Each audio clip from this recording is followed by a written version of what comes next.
going on as usual. Today is Wednesday, April 23rd, 2025, and both Putin and Zelensky call for a ceasefire, but I don't have the Putin one. Oh, I had the Putin link and I couldn't find it.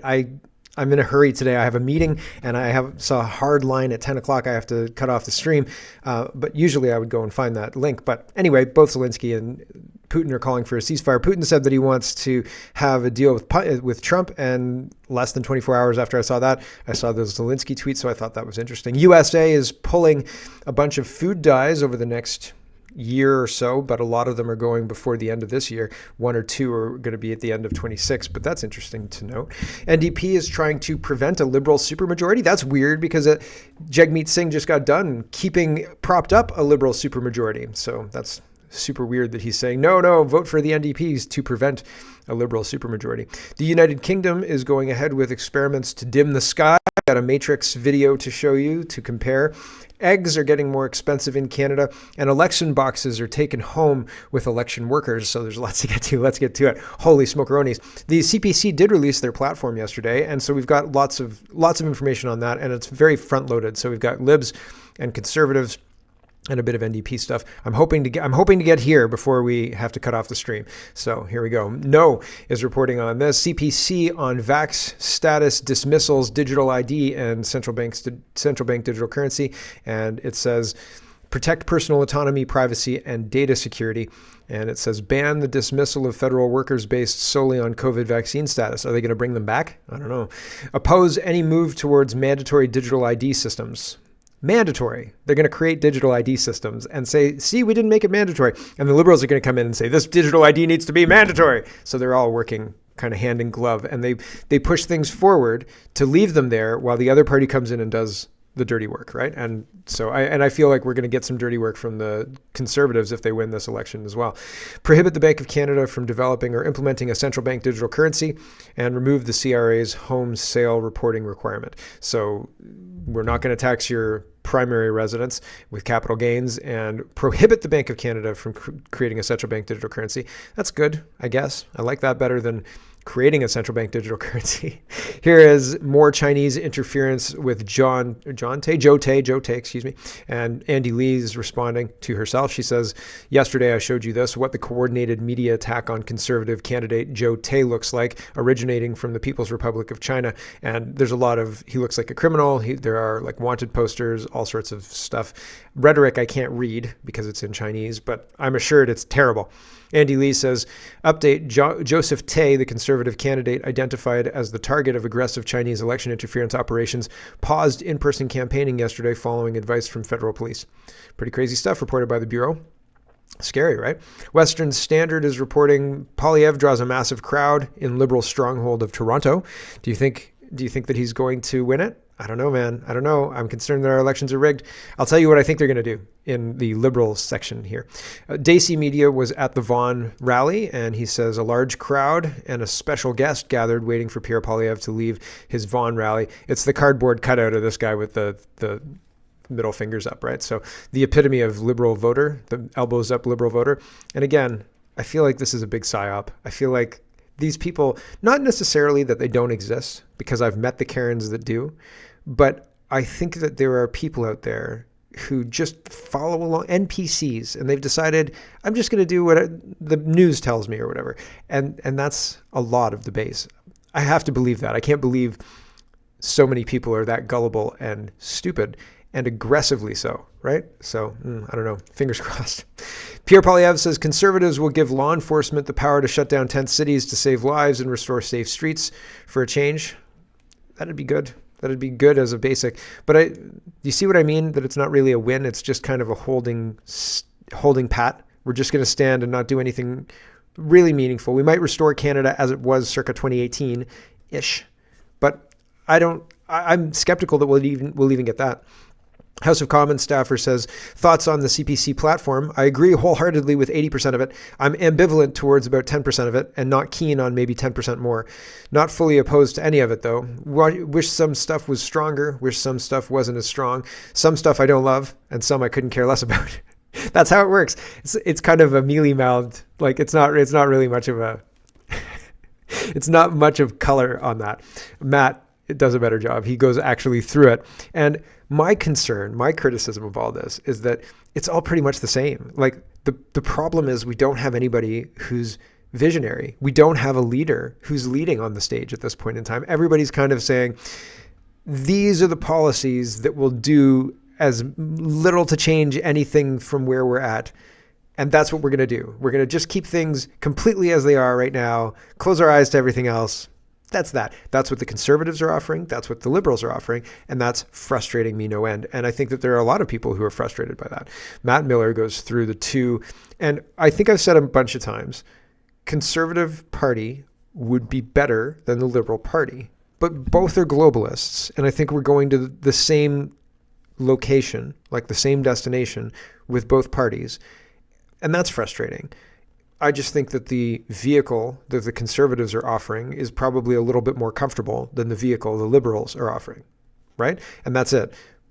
I don't trust either party because I think both parties work for not Canadian citizens. And that's frustrating. And I wish it weren't so. But damn, it is so. Anyway, Matt goes through the two platforms that are basically identical with some tinkering on the edges. Platform comparisons. Overview. The CPC, the Conservatives focus on tax cuts, deregulation, and deficit reduction, 70% cut to Liberal deficit, while the Liberals prioritize nation-building infrastructure, $5 billion trade corridor fund, and expanding CBC funding. So the Liberals are giving kickbacks to their friends. Key differences. Debt. CPC says $100 billion debt added to the debt over 4 years. Liberals, $225 billion added to the debt over 4 years. Crime, mandatory 10-year sentences for 3-time offenses, life for trafficking and catch and release. Liberals, stricter bail, consecutive sentences for car theft and home invasion. So there's a difference here, right? Like there's a difference here. There's a small difference here, but I feel like this is a little bit art of the deal. The Trudeau government put out something like $130 billion plan before Trudeau left. Like that was the update that Freeland put out, I think, something like that. People are referencing that as Trudeau's last budgetary thing, right?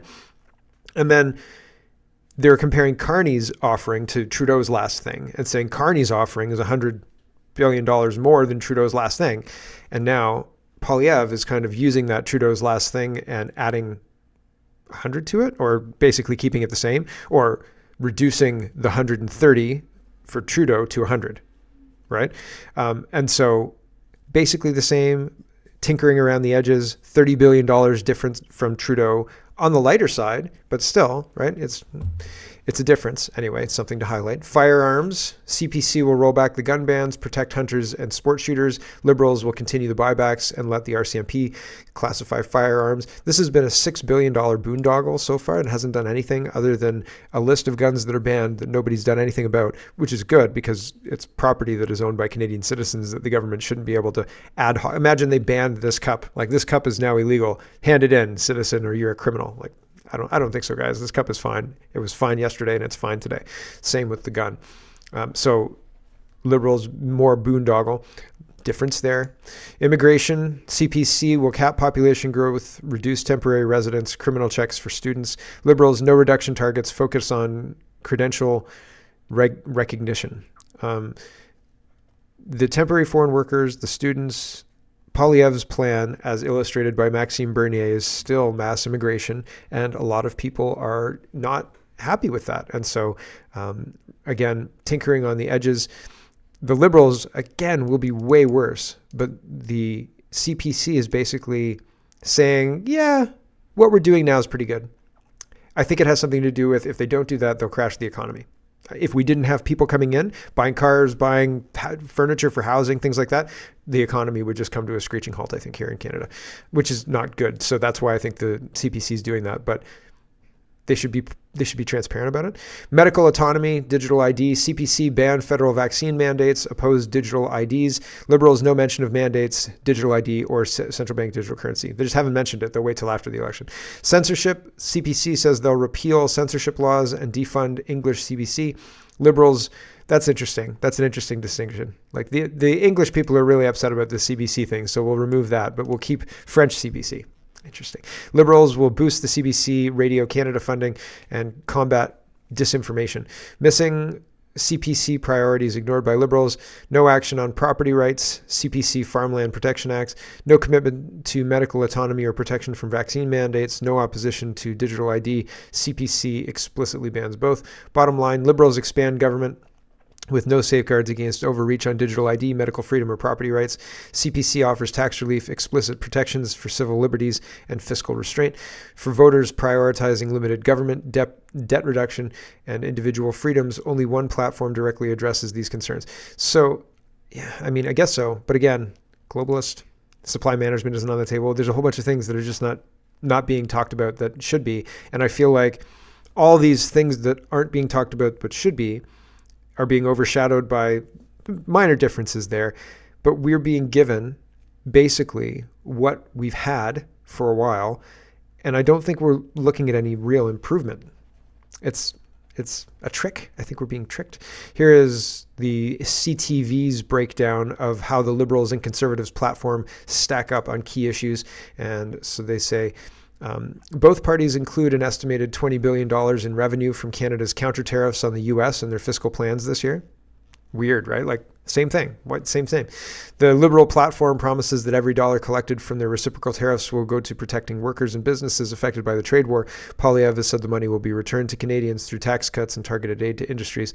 The Liberals are pledging to respond to the tariff threat by eliminating all federal barriers to interprovincial trade. They're promising a $6.8 billion nation-building project fund and a $5 billion to build new trade infrastructure, including ports, railways, and highways.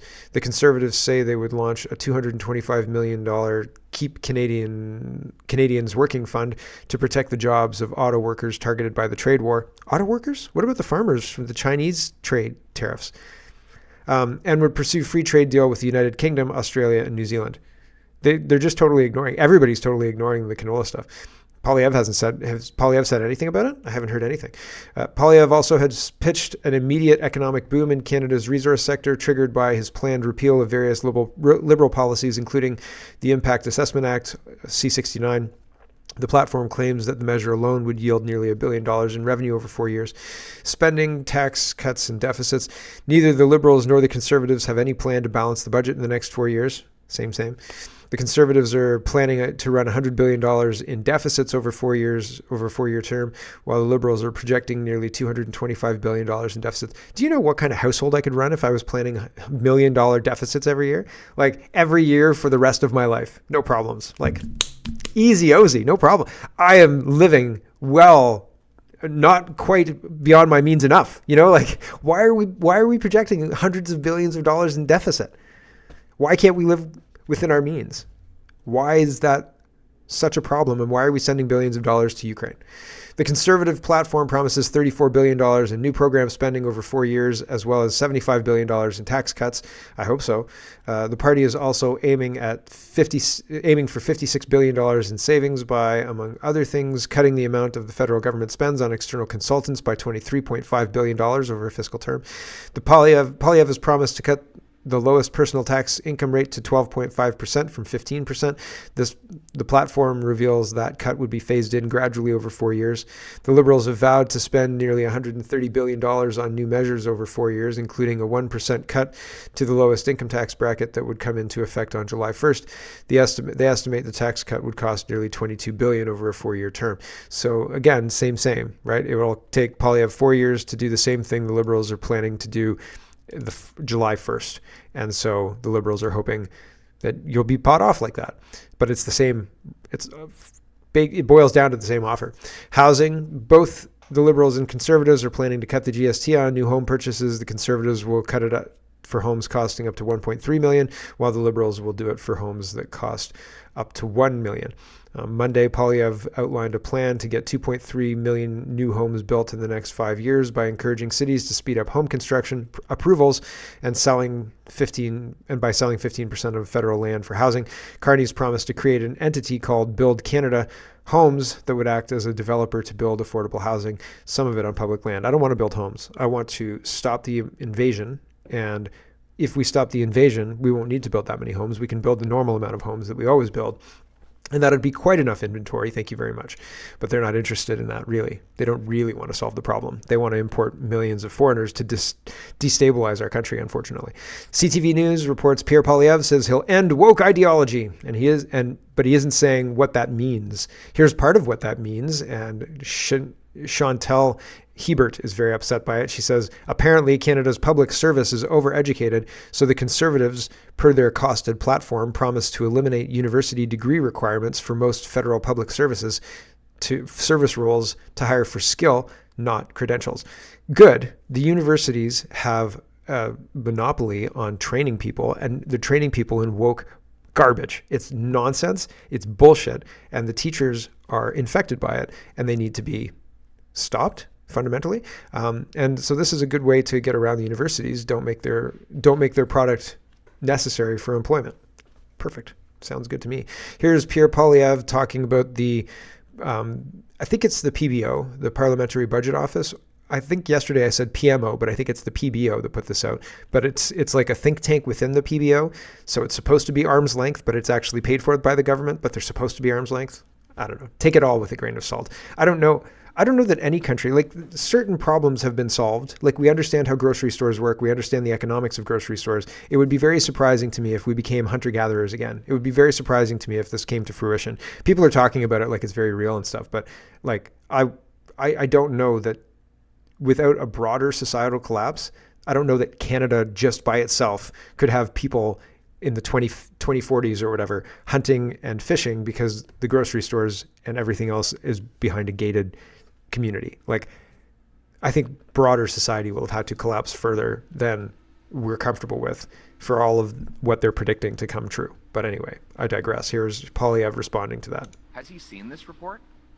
His department wrote it.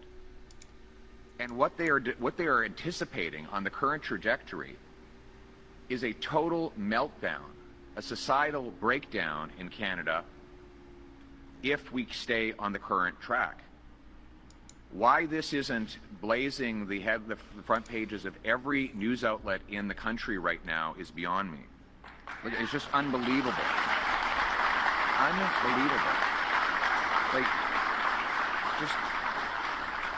it blows my mind. What they're actually saying is that I'm just going to read some of these. More people, this is for the future. It's not enough for Mr. Carney to say, oh, well, the last 10 years is in the past, forget about it. Stop bothering me about the past, he will say. This is the predicted future his department foresees for Canada. More people may struggle to afford rent, bills, or groceries. The resulting stress could worsen mental health challenges. This would increase demand on social services. In 2040, upward social mobility is almost unheard of in Canada. Hardly anyone believes that they can build a better life for themselves or their children through their own efforts. Many worry about sliding down the social order. In 2040, owning a home is not a realistic goal for many. Inequality between those who rent and those who own has become a key driver of social, economic, and political conflict.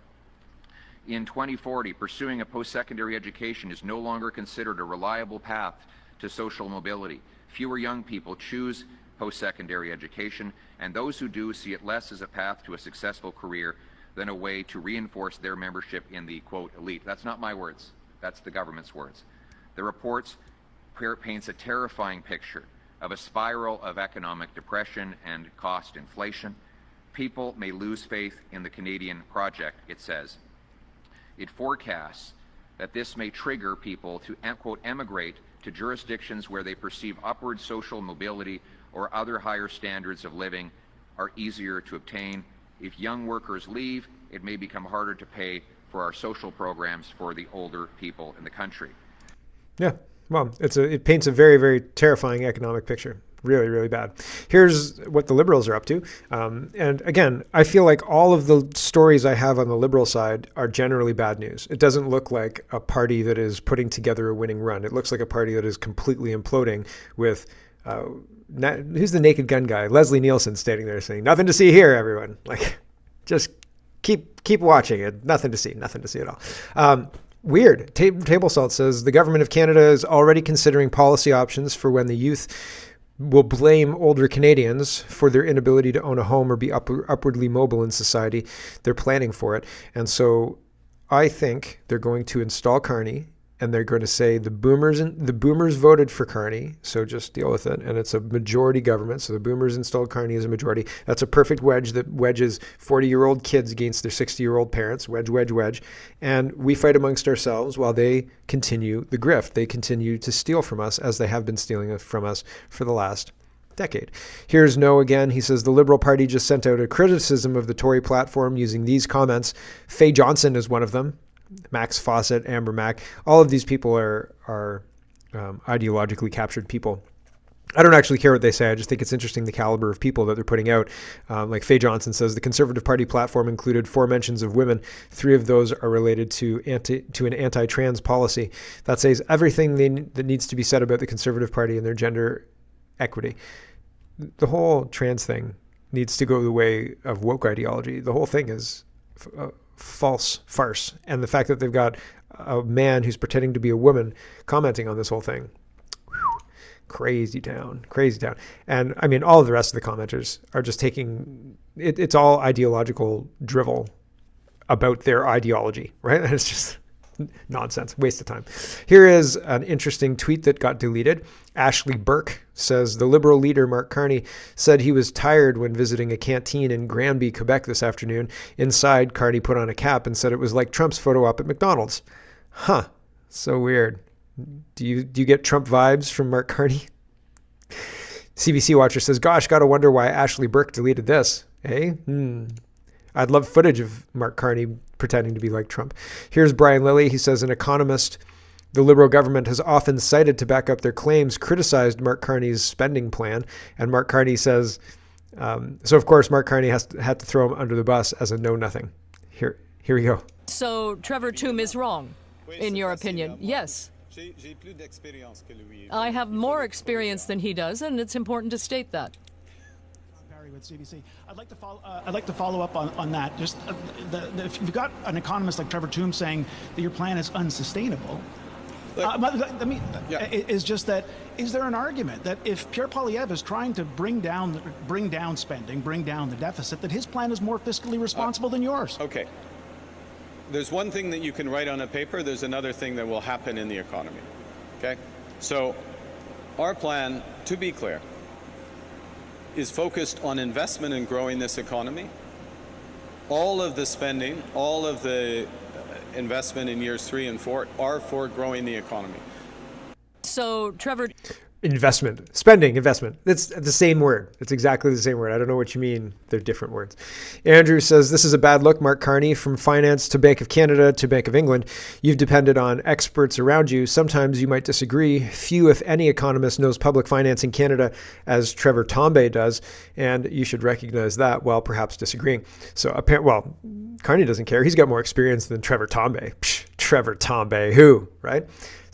It's interesting because Carney is very, very confident about this, but his confidence comes off as arrogance, right? Shazi says, Mark Carney fires back at critics of his economic plan, doubling down amid concerns it could raise Canada's debt. He contrasts his vision with the CPC's sharp-cutting platform. Trevor Tombe is wrong. I have more experience than he does. Carney's message is clear. Trust the resume, not the rhetoric. Yeah, well, I don't trust the resume. The resume is a globalist resume. That's the only reason he's there. His book, his globalist nonsense, that's the reason he's there. Table Salt says Mark Carney hid the deficit numbers from you. They weren't even included in his budget documents. He obscured them into capital budget deficit as a percentage of GDP. Do you understand this is how they will continue to run the government? Yes, I do. I do understand that. Thank you. Pretty crazy stuff. Adam says Mr. Carney's fiscal plan jettisons even Prime Minister Trudeau's deficit targets. But who's going to purchase these record amounts of Canadian government debt? Mr. Carney's fiscal plan may force the Bank of Canada to restart quantitative easing, buying government bonds, which has serious negative consequences, including pushing real estate prices higher. Alternatively, the purchase of our debt are going to demand much higher interest rates. Our national finances will further deteriorate, leaving less money for social programs. And that's a debt spiral that is described in that economic paper that I was earlier saying. It probably won't get that bad. Fingers crossed. Richard says Mark Carney's, and to be fair as well, Poilievre didn't even mention the hunting on public lands and fishing in public streams in order to sustain yourself because everything else is out of reach. Like he didn't even mention that part, but that part is in that report. I read it to you yesterday. Richard says, from Mark Carney's own book, Is This the Canada You Want? So there's quotes from Mark Carney with page reference numbers. It says a social credit system is already being imagined on page 172. Freedom will be redefined by bureaucrats, page 112. The government will control every part of your life, page 122. You'll own nothing. And that's the point. Page 234. Business will serve politics, not Canadians. Page 214. Your money will be tracked, rated, and controlled. Page 268. Markets must be morally correct. By whose standards? Page 139. Experts will replace democracy. Oh, I hope not. Page 245. Although democracy seems like, I like this whole republic idea. It sounds pretty good to me. Democracy, us 9 people have decided you're going to work for us for free. So democracy, yay. No, it doesn't work so well, right? All institutions must serve the WEF ideals. Page 240, every financial decision will be judged by climate politics. Page 268, these are Carney's own words. This book is the roadmap. The election is the deadline. So maybe. I think it's interesting that Canadians desperately don't want a WEF-affiliated person leading them, and yet Carney's numbers keep going up. That's weird. National Post says, after years protecting the Liberal government from falling in the House, Singh spent last week's debate inexplicably as assisting Liberal leader Mark Carney. Inexplicably?